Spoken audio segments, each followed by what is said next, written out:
دلوقتي يا مرتضى بيه، اتفضل. وانت رجل عادل، واعتقد ان انت بترتضي احيانا حكمي، تمام. لان انا برضو راجل فير 100%. حضرتك على الهواء مباشره معايا قلت بالحرف الواحد انا هجيب احمد الشيخ لو قال ان هو مش عايز يجي الزمالك عشان حماده طلبه واحمد عيد غلطوا فيه في المباراه بتاعتنا، انا هجيبهم يعتذروا له. تمام. لو قال انا ماليش رغبه العب في الزمالك هقول له اتفضل ادي عقودك مع الف سلامه. تمام.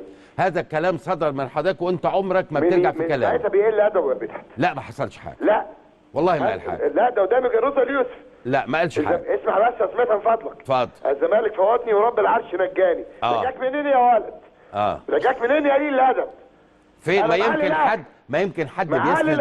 ما يمكن اقسم حد بالله لو ما تعاقب، اقسم بالله لو ما تعاقب العقوبه القاسيه انا مش هسيب اتحاد الكوره.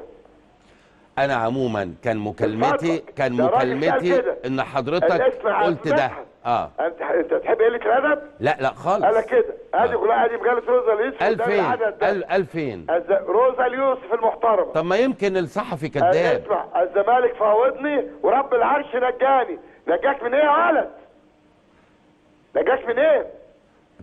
طب اذا قال انا ما قلتش ده وانا مش بلعبش معاه. لا افترض هو طلع وقال انا ما حصلش مني. ما تكلميش عن عيل تافه. لا انا بتكلم لان علاقاتكم بقت حلوه دلوقتي يا مرتضى بيه. علاقتنا بايه؟ بالنادي الاهلي وبالانديه كلها، وانت رئيس لجنه الانديه اسمع بس. اللي هيلعب بنادي اهلي او زمالك تتقطع رقبته. كلام واضح. بس انت وعدت يا مرتضى بيه، انت وعدت على الهوا يا بيه عادي ايه الادب علينا؟